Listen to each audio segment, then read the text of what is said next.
guys, how's it going? It's Canadian Basis here.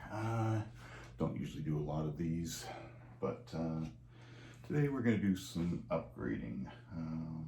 I initially had purchased this power supply here, just off Amazon, cheap little thing. Had what, 8 outputs on it, one 500 milliamp, and then the rest of them were 100s. It's getting some humming from it and everything because it was mounted right up under my pedal board. So today I went to the local Long and McQuaid's, and I got myself the Fender engine room level 12. So basically you have 12 ports across here. 2 of them are adjustable between 9, 12, and 18, which is really nice. They're all 500 milliamps. You also have USB, USB-C, which probably could prove to be very handy. And then you have a fan back here on the back side there.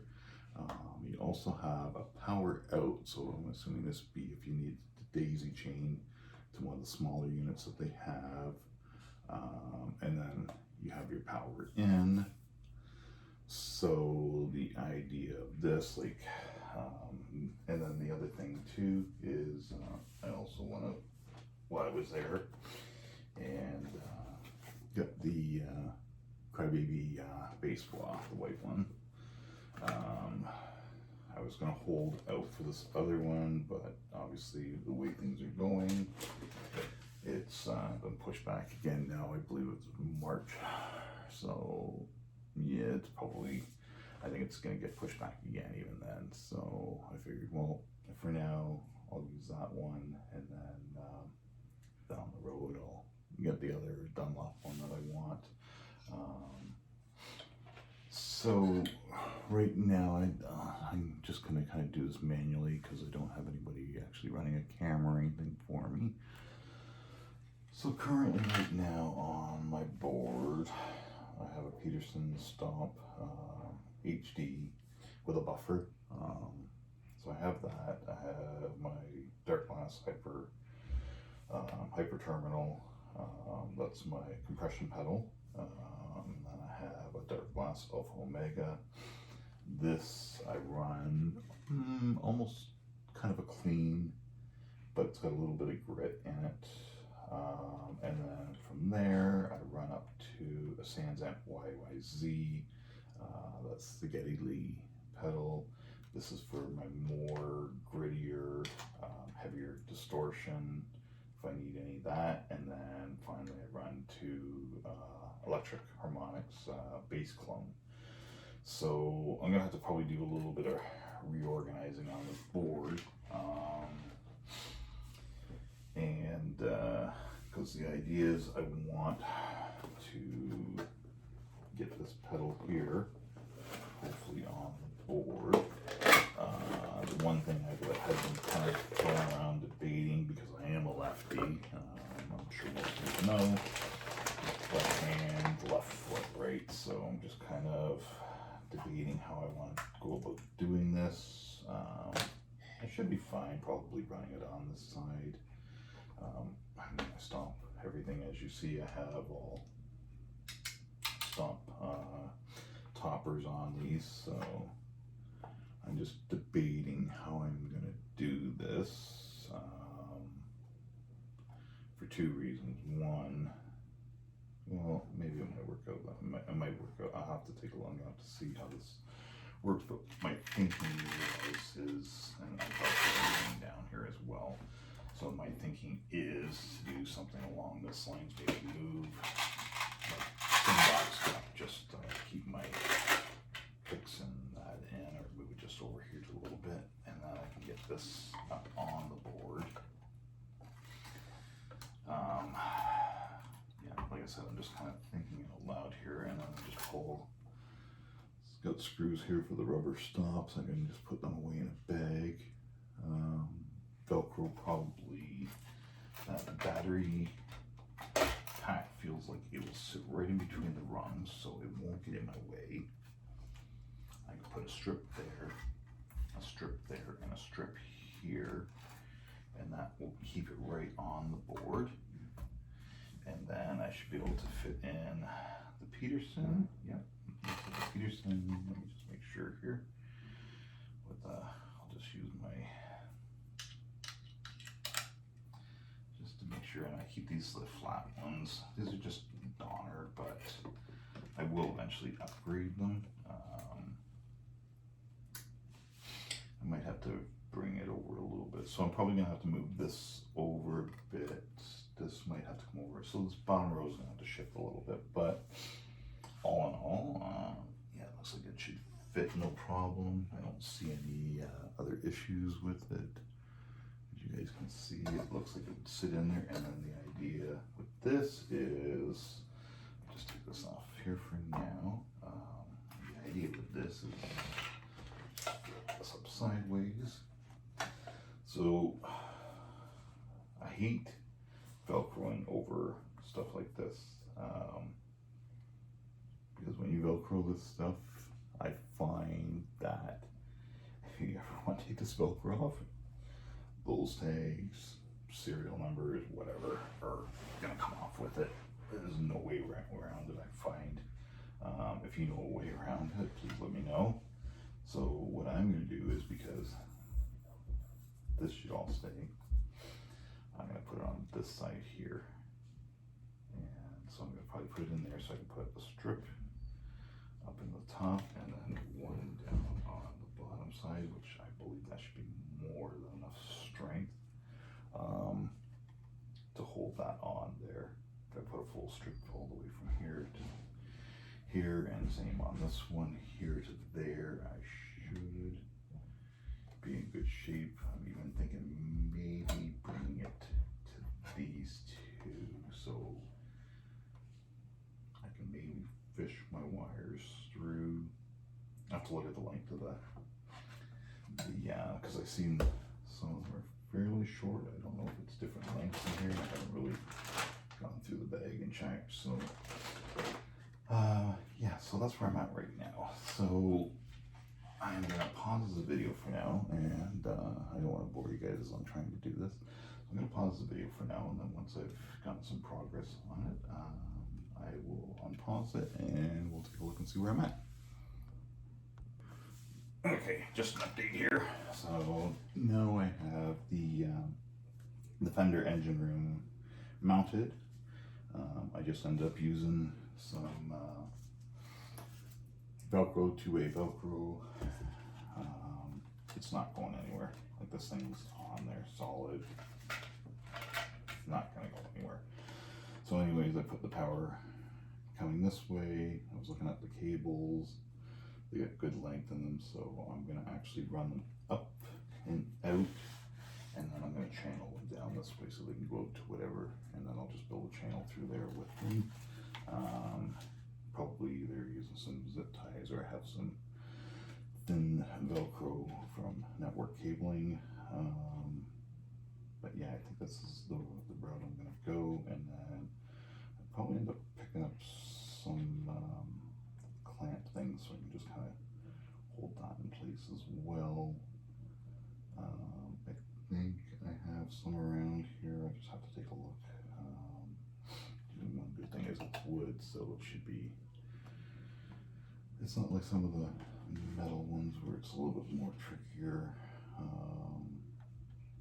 Like I said, this is my very first pedal board, so you know, people might look at it and say, why'd you do this, or why'd you do that? I don't know, it's just the way it's working right now. So just trying to find my tone, trying to figure out what works, what's not going to work. So anyways, I'm going to keep going at this, and I will update you. Okay, so we're back here. I'm just going to pull this off the tripod so people can see this a little bit better, and I'm going to just flip the screen around here. Or can I? Maybe?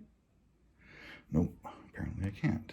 Hang on. Okay, there we go. Okay, so everything's in place here. We have the new Crybaby on here. A little tricky to get it on there. There's some little rubbers under it. But the thing I realized was, if you unscrew those, the screws won't flush mount back in, and obviously the bottom plate will come off. So I ended up rigging something up under this end here, because there's a rubber there and rubber there. The other two rubbers I was able to get down in here, so it kept the rest of it flat, but it's not going anywhere. You know, it's totally functional. So anyways, I just had to kind of figure how I was going to do that. I didn't know if it was going to be worth going out and seeing if I could get some flat screws that were a little bit shorter that I could just flush mount in there, but this works. Down the road, if I decide to or whatever, then maybe I might go down that route. But for right now, you know, with the holidays and the stores and everything, I'm not going to bother. So anyways, and then I have now my strobe, my Peterson tuner, compression, Alpha Omega, Sans Amp YYZ, and then my core still at the end of the chain, and then that's all feeding into my Mesa Boogie Subway D800 Plus. Those are the settings I'm using on that. It's just going into the front of the amp. Haven't had any problems with running it this way. Seems to do what I need it to do. So let's power this thing up, and that's the other thing too, is I got a little power bar there, which I think I'm gonna end up mounting it to this board on the front side here, because it's kind of handy, because I can just power everything off in one shot if I need to, which makes things really good. So you know, like I said, I had to do some wire cleanup, so I wanted to keep everything nice. I just used some of this here. It's like a Velcro roll. Use that just to kind of clean things up. As you can see under there, everything looks like it's lit up. My pedals seem to be lighting up. Yep, it's lighting up. Lighting up. Everything looks good. So yeah. So that's pretty much was my plan for today, was to get this thing done, and get everything set up. So getting low on space, I might have room for one more pedal in there, but I don't really, to be honest, I don't really know what else I would need for the style and kind of music I play. I do a lot of 80s, 90s, type rock, metal. Yeah, so I don't know, that tone's there. I kind of like the tone that I have right now. You know, maybe, who knows, you know, maybe some sort of a filter or something, but I really can't see it, to be honest. And if I do, I'll probably just end up by that point on to going a bigger board, which, again, having this Fender, the power engine room there, this thing, at least if I swap out boards, you know what, I used up what, 5-6 ports, you know, it's got 6 more still on this thing, so I have plenty of power in this thing. If I go to a bigger board, I can, obviously I'll have the room there as far as power wise goes and everything, just be more the cost of a different board. And then, yeah, so, you know, everything seems pretty good. No complaints there. So anyways, yeah, that was my video I wanted to do and show you guys the upgrades I've been doing. I know when I do a lot of the videos, you guys don't really see the board or anything, what I've been playing on. But now it kind of gives you an idea of what I'm using here. And, you know, like I said, the little upgrades I just did today and a little bit of shifting around, and, you know, it wasn't too bad. Oh, the other thing I wanted to point out was the one thing I love about this Alpha Omega.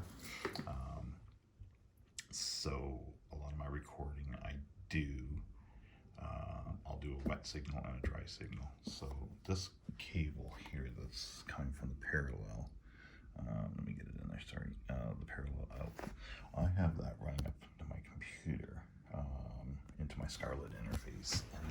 also have on the back of my amp, let me see if I can get it in here for you. Where are we here? There we are. So I have an XLR jack there that goes up, and they go into there. So if you guys ever wonder how I'm recording, that's how I record. So I run a dry and a wet channel. Something I learned from a few guys, and I took what they said, I did some reading up on it, learned a little bit how to do it in Reaper and everything, and then just made it happen. So, but I do that, and then basically I just kind of blend the two together, and so it's what you're hearing when you're playing is a lot of this, what's on the board here. It's not any kind of plugins or when I was playing guitar, I was using some plugins. I was using Bias FX a lot, just because, you know, different songs, different things. But with bass, it's a little bit different. I find pretty much once you got your tone, you just kind of stay with that tone. And, you know, like I said, you might need a chorus for certain types of stuff, or, you know, heavier distortion if I was doing something else. Even this one, like, you know, like I said, I keep this clean, fairly clean. It's, you know, it serves a couple purposes, but you know, if I really wanted to, I could make this thing dirty as heck too, you know, if I wanted to really get into some a lot heavier type music. So the versatility is there, at least. So yeah, that's the breakdown of everything, and hope you guys enjoyed the video. Any questions, post in the comments. Thanks.